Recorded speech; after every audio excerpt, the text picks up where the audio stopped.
İkinci fəsil. Anna hələ bir həftədən sonra gəlməli idi. Əsl tətilin son günlərindən yararlanırdım. Villanı 2 aylıq kirayəyə götürmüşdük. Amma başa düşürdüm ki, Annanın gəlişi ilə sərbəstliyə son qoyulacaq. Annanın varlığı bəzi şeylərə aydınlıq gətirir. Sözlərə isə məna verirdi. Atamla mən onları görməməyə meyilli idik. Amma yaxşı zövq və sərt ədəb qaydalarına əməl eləyirdi. Bunu onun qəflətən özünə qapanmasında, təhqir olunmuş susqunluğunda, danışıq tərzində sezməmək mümkün deyildi. Bu, məni həm ayıldır, həm yorur, son nəticədə isə alçaldırdı. Çünki onun haqlı olduğunu hiss eləyirdim. Annanın gəldiyi gün qət olundu ki, atamla Elza onu qarşılamaq üçün Freyus stansiyasına getsinlər. Mən qətiyyətlə bu həngamədə iştirakdan imtina elədim. Başını itirmiş atam, Anna qatardan düşəndə ona buket vermək üçün bağdakı bütün qladiolusları qopartdı. Ona yalnız bir məsləhət verdim. Gülləri Elzanın vasitəsilə təqdim eləməsin. Saat 3-də onlar gedəndən sonra çimərliyə düşdüm. Adamı əldən salan isti vardı. Quma uzanıb mürgülüyürdüm. Məni Sirilin səsi oyatdı. Gözlərimi açdım. Səma ağ, qatı tüstüyə bürünmüşdü. Sirilə cavab vermədim. Onunla danışmaq istəmirdim. Heç kimlə danışmaq istəmirdim. Qızmar yay üzərimə çöküb məni çimərliyə yapışdırmışdı. Qollarım daş kimi idi, ağzım qurumuşdu. Nədir, ölübsünüz? Siril soruşdu. Uzaqdan qəzaya uğramış gəminin qalıqlarına bənzəyirsiniz. Gülümsədim. O yanımda oturdu. Əli təsadüfən çiynimə toxundu və ürəyim şiddətlə bərk-bərk döyündü. Son həftə ərzində mənim parlaq naviqasiya manevrlərim sayəsində biz dəfələrlə qucaq-qucağa suya düşmüşdük və onda bir damcı da həyəcan duymamışdım. Ancaq bugün isti, yarı yuxulu halım, naqalay bir toxunuş öz işini gördü. İçimdən şirin bir sızıltı keçdi. Sirilə sarı çevrildim. O mənə baxırdı. Artıq onu biraz tanıyırdım. Siril təmkinli və öz yaşına görə daha saf idi. Bizim həyat tərzimiz, qeyri-adi ailə üçlüyümüz onu heyrətə salırdı. O həddindən artıq xeyirxah, bəlkə də həddindən artıq cəsarətsiz idi. Fikrini mənə birbaşa deyə bilmirdi. Amma atama yönəltdiyi əyri, narazı baxışlarından hər şeyi anlayırdım. Əgər bu məni utandırsaydı, onun xoşuna gələrdi. Lakin belə şey yox idi. Hal-hazırda məni yalnız Sirilin baxışları və ürəyimin döyüntüsü utandırırdı. O mənə doğru əyildi. Mən geridə qalan həftənin son günlərini, ona güvənimi, onun yanında duyduğum sonsuz rahatlığı xatırladım və bu iri dodaqlı, nəhəng ağzın mənə yaxınlaşmasına məyus oldum. Siril, dedim. Bir yerdə çox yaxşı idi. O məni yavaşca öpdü. Mən səmaya baxdım. Sonra işıqlı dairələrdən və qıyılmış gözlərdən başqa heç nə görmədim. İsti, bihuşluq, ilk öpüşlərin tamı, ah-uflar çox uzun çəkdi. Avtomobil siqnalı bizi 2 oğru kimi qorxutdu. Sirildən səssizcə ayrıldım və evə doğru qalxmağa başladım. Bu erkən qayıdış məni təəccübləndirdi. Annanın qatarının vaxtına hələ vardı. Bununla belə terrasda Annanı gördüm. O öz maşınından düşürdü. Bura yatmış gözəlin qəsridir ki, o dedi. Sesil, nə yaman qaralıbsınız. Sizi görməyimə çox şadam. Mən də sizi, cavab verdim. Siz hardan gəlirsiniz? Parisdən? Mən maşınla gəlmək istədim və indi özümü çox yorğun hiss edirəm. Annanı onun üçün hazırlanmış otağa apardım. Sonra Sirilin yelkənli qayığını görmək ümidi ilə pəncərəni açdım. Amma o artıq gözdən itmişdi. Anna çarpayda oturdu. Gözlərinin altına zəif kölgə çökmüşdü. Villa çox gözəldi. O dərindən nəfəs alaraq dedi. Bəs ev sahibi hardadır? O səni qarşılamaq üçün Elza ilə birlikdə stansiyaya getdi. Mən onun çamadanını stula qoyub çevrildim və çaşdım. Annanın üzü birdən-birə dəyişmişdi. Dodaqları əsirdi. Elza Makinburla? O Elza Makinburu bura gətirib? Cavab verməyə söz tapmadım. Tamamilə karıxmış halda ona baxırdım. Hər zaman sakit, soyuqqanlı olan bu sima qəflətən bütün çılpaqlığı ilə önümdə açıldı.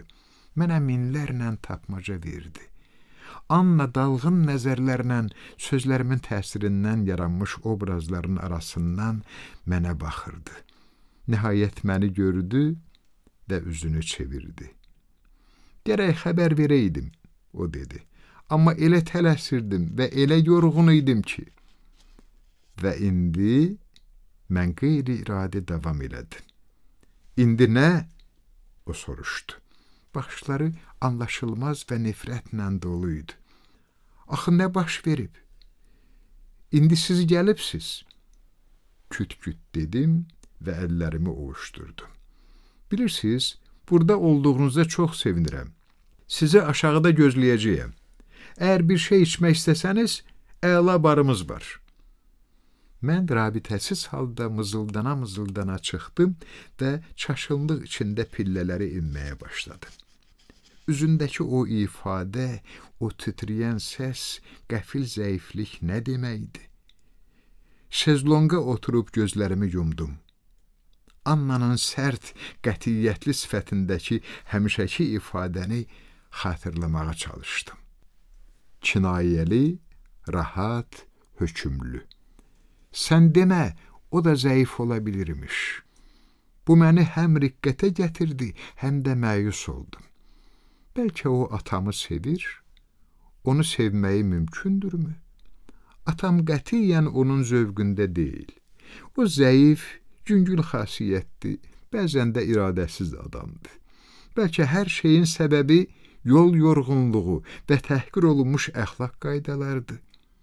Düz bir saat yalnız bu barədə fikirləşdim. Saat 5-də atamla Elza gəldi.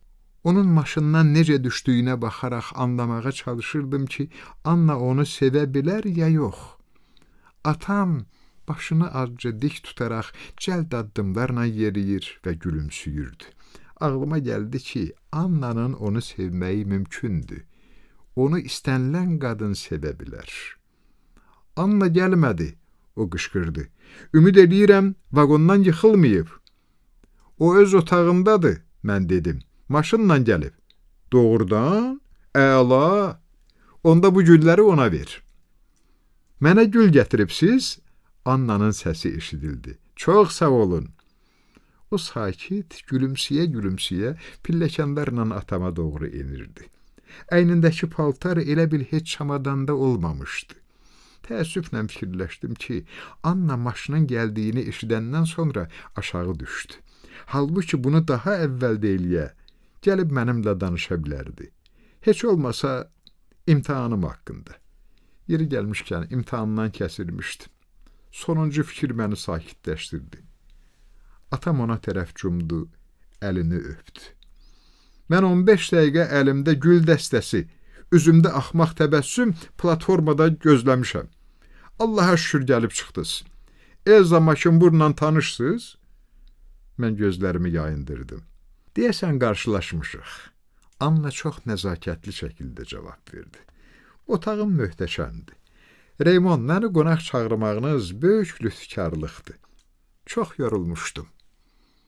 Atam dəridən qabıqdan çıxırdı. Ona elə gəlirdi ki, hər şey həddindən artıq yaxşı gedir. O nitq söyləyir, şüşələrin ağzını açırdı. Lakin mənim xəyalımda növbə ilə gah Sirilin ehtiraslı üzü, gah da Annanın siması canlanırdı.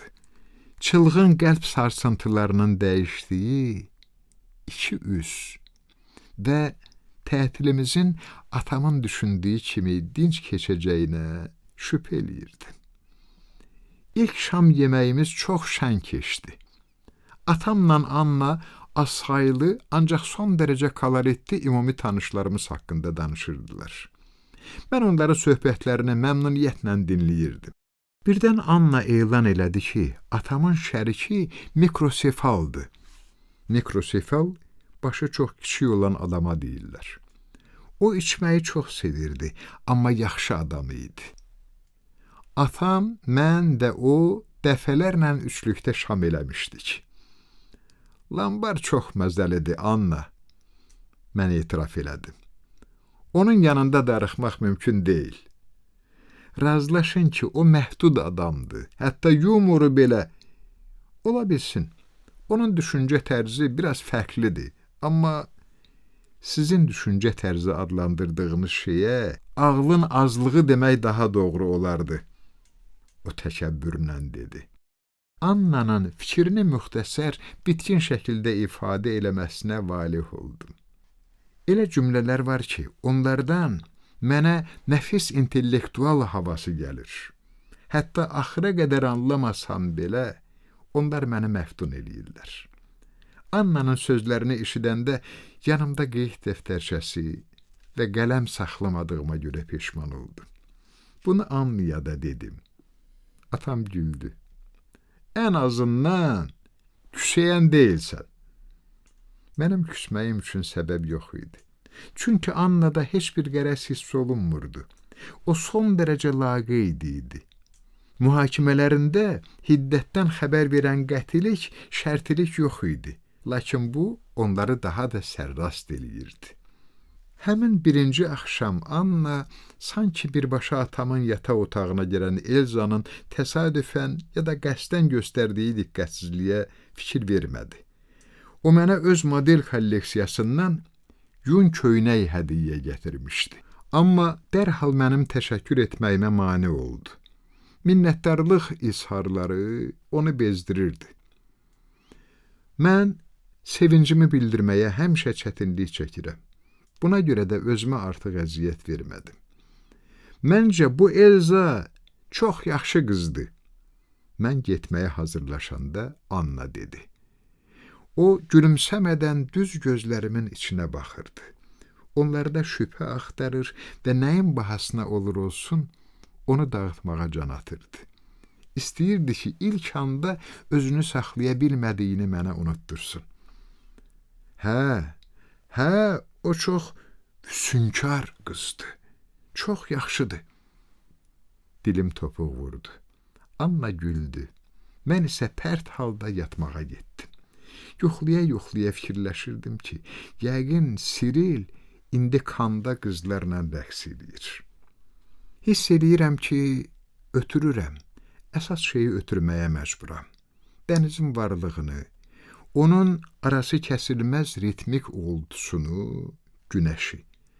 Mən heç əyalət pansiyonunun həyətindəki 4 cökə ağacını, onların rayihəsini və 2 il əvvəl mən pansiyondan çıxanda vağzalda gözləyən atamın təbəssümünü də təsvir eləyə bilməzdim. Onun utancaq təbəssümünü. Çünki mənim hörüklərim vardı və idbar tünd, demək olar ki, qara rəngli paltar geyinmişdim.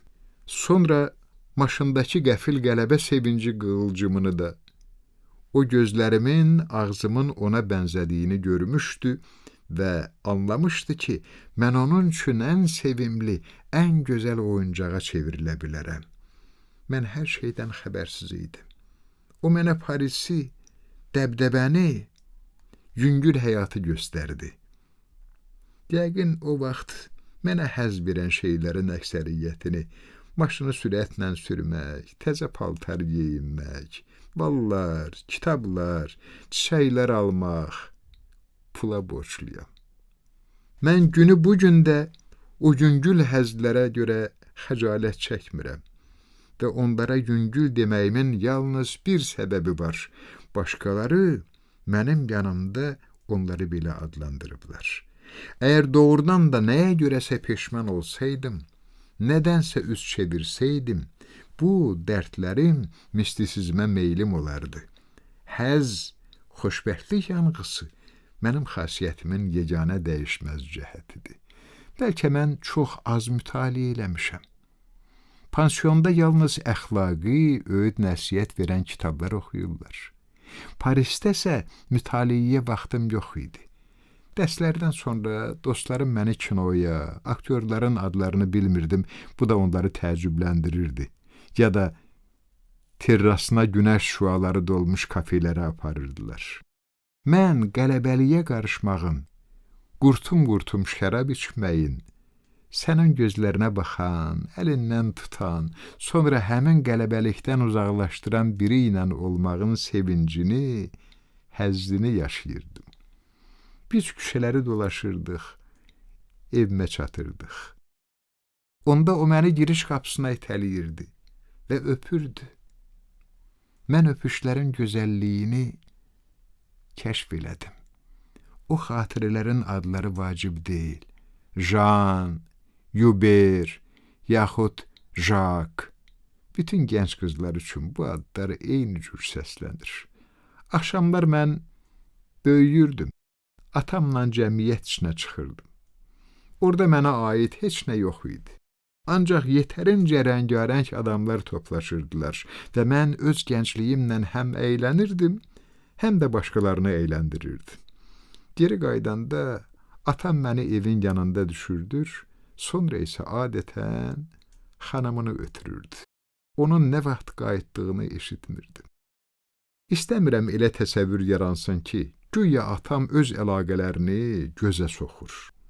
Sadəcə onları məndən gizlətmirdi. Daha doğrusu, niyə bu və ya digər rəfiqəsinin tez-tez səhər yeməyində bizə qoşulmağına ya da niyə evimizdə qaldığına, xoşbəxtlikdən müvəqqəti, saxta və üzürlü bəhanələr axtarmırdı. İstənilən halda atamla qonaqlarımız arasındakı münasibətlərin janrını çox tez anlayırdım. Əminəm ki, atam da mənim etibarımı dəyərləndirir. Üstəlik bu yolla özünü cürbəcür səbəblər uydurmaq məcburiyyətinin yükündən xilas eləyirdi. Hər şey əla hesablanmışdı. Bircə bədbəxtlik vardı. Mən bir müddət sevgiyə qarşı ayıq sinizm nümayiş elətdirməyə başladım.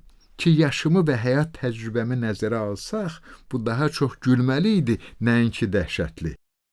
Oscar Wilde'ın günah müasir həyatın tablosunda qalmış yeganə parlaq cizgi cümləsinə bənzər paradoksları həvəslə təkrarlayırdım. Bu sözləri əyani tətbiq eləməsəm də, məncə onlara qeydsiz şərtsiz inanırdım. Düşünürdüm ki, həyatım bu şüar üzərində qurulmalıdır, ondan ilham almalıdır, tərsinə vurulmuş möhür kimi yenidən yaranmalıdır. Mən yaşamın boşluğunu, dəyişkənliyini, daimi xeyirxah duyğuları nəzərə almaq istəmirdim. Mənim üçün ideal həyat rəzillik və alçaqlıqlar zəncirindən ibarət idi. Mən yaşamın boşluğunu, dəyişkənliyini, daimi xeyirxah duyğuları nəzərə almaq istəmirdim. Mənim üçün ideal həyat rəzillik və alçaqlıqlar zəncirindən ibarət idi.